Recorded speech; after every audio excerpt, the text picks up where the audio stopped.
तो चलिए सीधे मुद्दे पर आते हैं और समझते हैं कि ये बिटकॉइन 2.0 आखिर है क्या, और सबसे जरूरी बात, इसका हमारे मार्केट के लिए मतलब क्या है। आजकल मार्केट में ना एक बहुत बड़ी बात चल रही है। लोग कह रहे हैं कि बिटकॉइन के जो फंडामेंटल्स थे वो पूरी तरह से बदल चुके हैं। और ये हम सब के लिए एक बहुत बड़ा सवाल खड़ा करता है। क्या सच में वो बिटकॉइन जिसे हम सब जानते थे अब वैसा नहीं रहा? ठीक है, तो सवाल तो बड़ा है। आखिर बदला क्या है? मतलब आज के बिटकॉइन में ऐसा क्या अलग है जो पहले कभी नहीं था? चलिए इसी को थोड़ा खोदते हैं और देखते हैं कि मार्केट को चलाने वाली ये नई ताकतें हैं कौन। और यही है पूरा खेल। यही है बिटकॉइन 2.0 की असली कहानी। देखिए, पहले क्या था? मार्केट को छोटे रिटेल निवेशक, मतलब जो क्रिप्टो के दीवाने थे, वो चलाते थे। लेकिन अब सीन पूरी तरह से पलट चुका है। अब कमान है बड़े बड़े फाइनेंशियल इंस्टीट्यूशंस, मतलब सीधे सीधे कहें तो वॉल स्ट्रीट के हाथों में। तो ये बड़े प्लेयर्स आए कैसे? वो कौन सा मोड़ था जहां से सब कुछ बदल गया?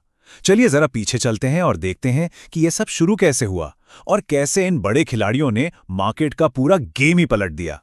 ये सब हुआ जनवरी 2024 में। ये महीना ये एक असली गेम चेंजर था।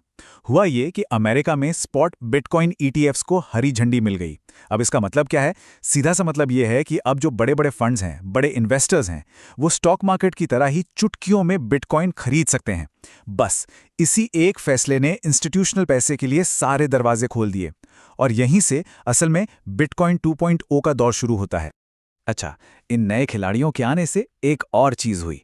हाल ही में मार्केट में जो भारी गिरावट आई ना, वो कोई इत्तेफाक नहीं था। नहीं, वो इन नए प्लेयर्स और इनकी जो खतरनाक रणनीतियां हैं, उनका सीधा सीधा नतीजा था।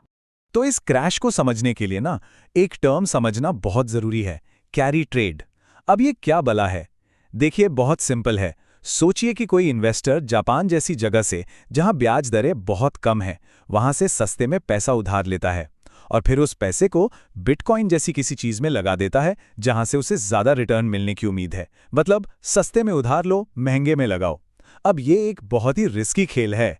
रिटर्न तो तगड़ा दे सकता है, लेकिन अगर मार्केट जरा सा भी उल्टा घूमा तो सब कुछ तबाह भी कर सकता है। और असल में हुआ भी यही। ये पूरा क्रैश ना एक चेन रिएक्शन की तरह था। कहानी शुरू हुई हांगकांग के एक बड़े हेज फंड से। उन्होंने यही कैरी ट्रेड किया, वो भी बहुत ज्यादा लेवरेज के साथ। मतलब उधार के पैसे पर और उधार लेकर बहुत बड़ा दांव खेला। अब जैसे ही मार्केट थोड़ा सा भी नीचे आया, बूम, उन्हें आ गया एक मैसिव मार्जिन कॉल। अब अपने नुकसान की भरपाई के लिए उन्हें अपने एसेट्स, मतलब बिटकॉइन, बेचने पड़े। और जब एक बड़ा प्लेयर जबरदस्ती बेचता है तो क्या होता है? एक के बाद एक लिक्विडेशन का झरना शुरू हो जाता है और देखते ही देखते पूरा मार्केट क्रैश हो गया। तो इस पूरे क्रैश से एक बात तो शीशे की तरह साफ हो गई है। अब क्रिप्टो की दुनिया अलग थलग नहीं है। ये अब सीधे सीधे ट्रेडिशनल फाइनेंस की खबरों से, उनकी हरकतों से जुड़ी हुई है।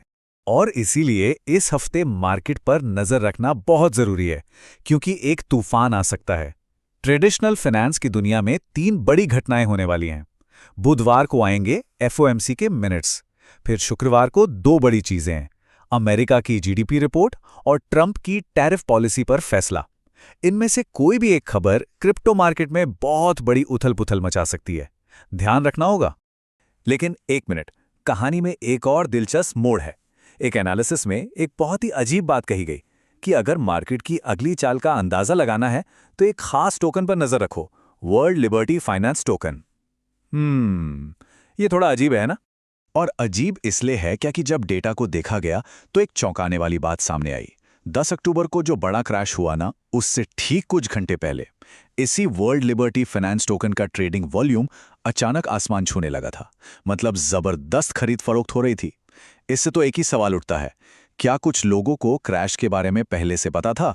तो ये सब जो हो रहा है, ये हमें एक बहुत ही बड़े और जरूरी सवाल पर लाकर खड़ा कर देता है, क्रिप्टो के भविष्य का सवाल।